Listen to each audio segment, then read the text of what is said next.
걱정돼요. 저도 어제 돌아가는 그 사저 들어가는 거 모습 보고 굉장히 좀 충격받았거든요. 당선된 줄 알았어요. 저는 확실히 보통 그러니까 저 같은 사람하고는 생각하는 방법이 아예 다른 게 아니냐. 어떻게 예. 저런 모습을 보일 수 있을까. 근데 그 얘기는 뭐 국민들이 다 공부를 했던 것 같고요. 문제는 거기에 어제 한 800명에서 1000명 가까이 사람들이 몰려들었거든요. 예. 사저 앞에 집회 시위 신고를요 4개월 동안 해놨습니다. 어허. 앞으로 4개월 동안 그 앞에 진을 치겠다는 거예요. 중요한 건 근데요. 네. 사람 숫자 빠지잖아요. 아유. 진짜 맥 빠집니다. 물론 그렇긴 하죠. 하지만 네. 여전히 굉장히 강경한 어떤 태도를 보이고 있는 사람도 있고 청와대 뭐 행정관 박 전 대통령 주변의 행정관들도 아직도 뭐 싸워야 된다는 식의 거를 공공연하게 SNS 올리고 있는 사람도 있거든요. 그래요? 현직이면서? 신에게는 12척의 배가 있다라는 식의 문자를 맞아요. 그 SNS를 네. 올리고 그러면 아주 핵심인 사람들까지는 골목에 모일 수가 있어요. 그러면 거기서 몸으로 저항하는 일이 벌어질 수 있습니다. 옛날에 이인재 의원이 그랬잖아요. 가스통 앞에 두고 그렇죠. 못 나간다. 예, 그렇게 해버리면 이런 피해가 생겨요. 검찰에서 소환을 해요. 가고 싶은데 지지자들이 막아서 못 나가겠어요. 검찰 수사관들이 와요. 못 들어가게 막아요. 그럼 거기서 물리적 충돌까지 가면 안 되지 않습니까? 검찰 입장에서도. 그런 식으로 상당히 지연수를 쓸 가능성도 저는 배제 못한다고 봅니다. 지금 상황이. 근데 이게 그러니까 이제는 그런 어떤 법 파괴 행위에 대해서 좀 본때를 보여줄 필요성이 있어요. 그러니까요. 아니 최순실 귀국할 때 네. 그때도 20시간 하루 이상을 그냥 놔뒀잖아요. 그때 네. 증거인멸하고 다 한 거 아닙니까? 그러니까요. 그러니까 가령 검찰에서 체포영장을 가지고 가는데 박근혜 대통령 이 사저 앞에서 사람들이 에어싸고 지지자들을 막는다. 네, 체포영장 집행을 막는다. 그 공무집행방해로 다 체포해서 구속시켜야 현장에서 돼요. 다 체포해야 돼요. 다 체포해서 구속시켜야 돼요. 이게 어디까지나 이런 사람들의 헌법 위반 주장, 예. 법 파괴적 행위를 우리 사회가 용납할 것인지 그것도 이게 무슨 의인이라든지 대한민국의 민주화를 위해서 또 무슨 항일투쟁을 한 게 아니지 않습니까? 예. 범죄자를 지키기 위해서 범법 행위를 가중하고 가중한다? 예. 그건 있을 수 없는 아니 일이죠. 지금까지 항민 투쟁했어요. 국민의 저항에서 투쟁한 거예요. 항민 투쟁. 네, 현실적으로 한 예. 가지만 더 붙일게요. 예. 네. 검찰 수사가 빨리 이루어져야 되는 이유가 뭐냐면요. 지금 최순실 재판 이미 시작됐습니다. 그렇죠. 이재용 부회장에 대해서 특검이 기소를 했기 때문에 재판 시작됐습니다. 4개월이잖아요. 3개월 내에 끝을 내야 되거든요. 특검법에 의해서. 공범이잖아요. 근데 공범을 수사도 안 하고 재판도 안 넘기게 되면 그럼 그 사람들은 공범도 없이 다른 사람들이 재판이 끝나버리면 아니 3개월 지나면 예. 1차 구속 기간 아니에요. 그때 만약에 1심이 끝나지 않으면 석방되는 거 아니에요. 아니요. 그러니까 법정 구속이기 때문에 연장을 할 수가 있어요. 6개월까지는. 근데 제가 6개월까지. 드린 말씀은 특검법에 의해서 기소가 된 사람들은 예. 3개월 안에 1심에서 결론을 내야 돼요. 이재용 부회장에 대해서는 결론을 빨리 내야 돼요. 3, 4, 5월 말이면 끝내야 되는데 그럼 공범인데 뇌물을 줬다는 사람은 구속해서 그때 형량을 선고를 하고 예. 다른 공범을 받은 사람은 재판도 못 넘기면 그게 말이 안 되지 않습니까? 최순실 씨는 특수본이 그 강요죄로 기소를 했고 그다음에 특검은 뇌물죄로 기소했잖아요. 네. 그럼 어디에 재판을 받는 거예요? 그러니까 그것도 지금 정리를 해야 돼요. 형사재판에서. 그러니까 그것도 정리해야 그것도 되고. 빨리 정리를 해줘야 되는 그러려면 거예요. 공범 박근혜 전 대통령이 들어와야 될 거 아니에요. 당연히 그렇죠. 그러니까 검찰이 속도를 낼 수밖에 없어요. 지금. 알겠습니다. 이 헌법 행위에 저항하는 사람들, 그다음에 법질서를 문란케 하는 사람들을 현장에서 공무집행방해로 체포해라. 그런데 당마다 입장이 좀 틀려요. 그리고 국민의당의 정치 구단 저하고 레벨링이 좀 비슷한 것 네. 같은 박지원 대표께서 뭐라 그랬냐면 탄핵 당했으니 슬퍼할 시간을 줘야 한다. 이거 좀 천천히 수사라는 이런 뉘앙스 아닌가요? 아니요, 그렇지는 않습니다. 그러지 않아요? 저희는 받아들이긴 그렇게 받아들이죠. 저희는 일관되게 예. 그쪽에 대해서 정치적인 수사로서 비난하는 것은 이제는 자제하자. 법적으로 가자. 예, 법적으로 법률상의 문제들은 사법부나 검찰에 전적으로 맡기자. 우리가 검찰에 대해서 수사를 어떻게 하라. 뭐 신속하게 구속 수사해야 된다. 엄히 처벌해라. 이런 얘기는 하지 말자. 검찰이 검찰의 알아서. 수사 논리에 따라서 적정하게 하도록 오호. 하고 우리는 눈 부릅뜨고 예. 입법부라고 하는 것이 행정부 감시 기능이 있지 않습니까? 예. 검찰이 제대로 수사를 똑바로 못할 때는 그때 가서 뭐라고 하겠지만 예. 지금은 뭐라고 하지 말자. 그리고 정치적인 측면에서는 더 이상 그쪽에 대해 지지자들이 옳건 그르건 간에 어쨌든 큰 틀에서 보면 마음을 아파하고 있으니 거기에 대해서는 우리가 왈가왈부를 하지 말자라는 입장이었고 예. 다만 어제 저녁에 이제 그 사저로 들어가시기 직전의 과정을 보시고 부단께서도 조금 좀 화가 나셨나 봐요. 아따 징하네.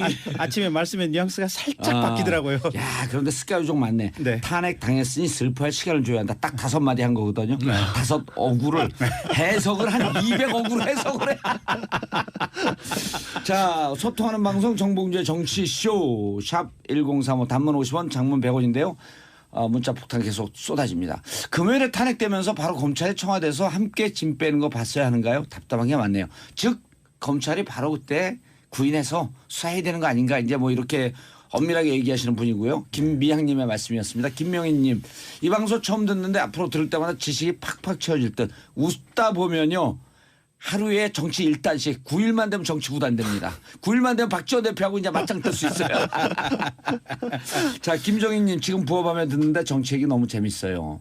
김영민님 1시간 너무 짧아요. 시간 늘려주세요. 출연료 늘려주세요. 4223님 뉴스처럼 딱딱하지 않고 시원하게 웃게 해주셔서 정말 좋네요. 지금 이 시간은 스카이정 김경진 국민의당 의원과 그다음에 양언니 양지열 변호사 함께하고 계십니다. 시간 다 지났네요. 자, 그런데 이제 특수본이 양 변호사님 특수본이 밝혀야 할 의혹들이 너무 많아요. 그렇죠. 대기업 문제 있죠. 네. 나머지 대기업들이 있잖아요. CJ, 롯데, SK 쭉쭉 줄줄이 사탕 아니에요. 네. 그리고 이미 433억 중에선 미르재단과 K스포츠재단에 넘긴 것도 네. 삼성 다 이재용 뇌물죄 뇌물로 구속했거든요. 봤다라는 거고요. 구속했거든요. 네. 나머지도 그럼 다 뇌물되는 거죠. 아니 자동으로 되는 건 아니고요. 네. 그러니까 대가성이 있느냐 없느냐를 봐야 되고. 그렇죠. 어쨌든 가능성 높아졌죠. 가능성 굉장히 그다음에 우병우 어떻게 할 높아졌고 거예요? 우병우 전 수석 같은 경우가 가장 문제인데 우전석에 대해서는 이제 직무유기 같은 것이 인정이 안 됐던 가장 큰 이유가 저는 청와대 문건을 확보를 못했으니까. 그래서 청와대 뭘 압수수색 했는지 안 들어가야 했는지를 되는 거 모르는 거 아니에요. 그러니까 이 영장을 못 받았는데 박영수 특검이 그만두면서 그 얘기했죠. 제발 재청구하면 100% 발부될 거다. 예. 그리고 무엇보다 그때는 특검 같은 경우에는 제한돼 있었어요. 특검법에 따라서 지금 최순실 사태와 관련된 것만 수사를 할 수 있었거든요. 기소도. 근데 특검이 수사를 하다 보니까 여러 가지 가족회사 정관과 관련된 문제도 있었고. 그리고 그건 대상이 없잖아요. 수사 대상이 아니잖아요. 아니죠. 특검은 못했죠. 특별수사본부는 상관이 없죠. 그러니까 지금 변호사 그 개업했을 때 잠깐 1년 동안에도 또 문제가 있었다라는 의혹도 있고 하니까 수입력 기록하지 않고 받았던 그러게 내용들도 돈도 많으신 분이 왜 그러는지 그게 사실이라면 그렇게 돈이 많은데 왜 그런지 모르겠는데 하여튼 그런 걸 수사를 하면 또 수사가 계속해서 이어질 것 같고 아까 말씀드렸다시피 세월호 7시간도 다시 봐야 돼요. 세월호 7시간 꼭 봐야 돼요. 그날 세월호 가족들이 그 10일 날 아니 헌법재판소에서도 사실 두 분이나 보충 의견을 내 가지고 이진성 제대로 일 안 한 거 맞다. 근데 다만 우리가 증거가 없으니까 이거를 파면 사유로 삼을 수 없다 뿐이다라고 장문을 내놓으셨거든요. 그러니까요. 그거 검찰이 한을 풀어줘야죠. 그러니까 전체 89쪽 중에서요. 김인수, 이진성 그 보충 의견 17쪽. 그렇죠. 비율로 20%. 이렇게 보충 의견이 많은 적이 없어요. 법무부 출신입니다, 제가. 저희 당 이용주 의원이 재밌는 얘기를 하던데요. 예. 저는 직접 분석은 못 해봤는데 그 특검에서 이제 통화내역 조회를 했지 않습니까? 대포폰들. 예. 그 삼청동 관저에서 집중적으로 착발신이 이루어졌다는 거 아니겠습니까? 하나는 청담동이고. 예. 근데 문제는 그 세월호 당일날 그날은 희한하게 관저에서 착발신이 없었다고 그러던데요. 전화 내역 무서운 얘기를 하시네. 그럼 착발신이 없었다라고 하는 것은 거기서 전화를 안 썼거나 전화를 써야 할 사람이 없었거나. 이거 무슨 어마어마한 말씀을 하시네. 저 진짜 소름 끼치네요. 이용주 의원님이 그걸 공개적으로 얘기했나요 아직? 그런 분석을 어디서 듣고 와서 저한테 얘기를 해주더라고요. 근데 이거 확인이 되면 대형 사고네. 확인을 왜냐하면 어제 혹시 TV 중계 보시다가 저 박 전 대통령 차 떠나고 이럴 때 카메라 흔들리는 거 보신 분들 계실 거예요. 카메라 중계 상황이 살짝 끊겨요. 움직일 때마다 전파 방해를 쏘거든요. 대통령이 가는 데는. 그래서 함부로 이렇게 뭐 통신 장비 이런 거 도감청도 못하고 거기서 뭐 폭탄 같은 거 터뜨려 이런 걸 못하게 하기 위해서 청와대는 반드시 그게 있습니다. 움직일 때마다. 근데 지금 말씀하신 그 두 개를 겹쳐보면 그런 장치가 만약에 다른 데서 가동됐던 게 나온다면 정말 큰일인 거죠. 그때 청와대에는 없었고 다른 데서 그게 움직였다라면. 그러니까요.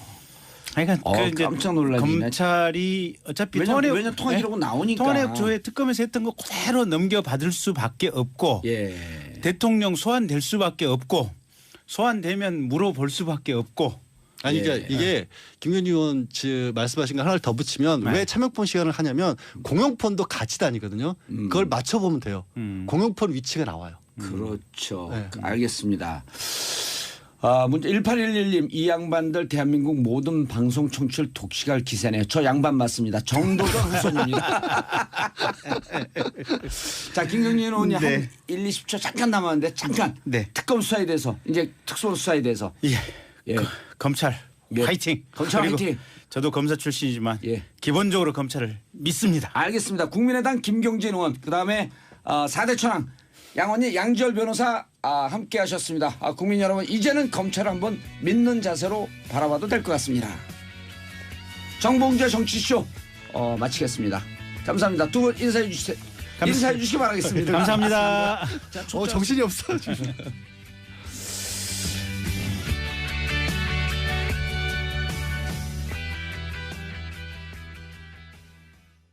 걱정돼요. 저도 어제 돌아가는 그 사저 들어가는 거 모습 보고 굉장히 좀 충격받았거든요. 당선된 줄 알았어요. 저는 확실히 보통 그러니까 저 같은 사람하고는 생각하는 방법이 아예 다른 게 아니냐. 어떻게 예. 저런 모습을 보일 수 있을까. 근데 그 얘기는 뭐 국민들이 다 공부를 했던 것 같고요. 문제는 거기에 어제 한 800명에서 1000명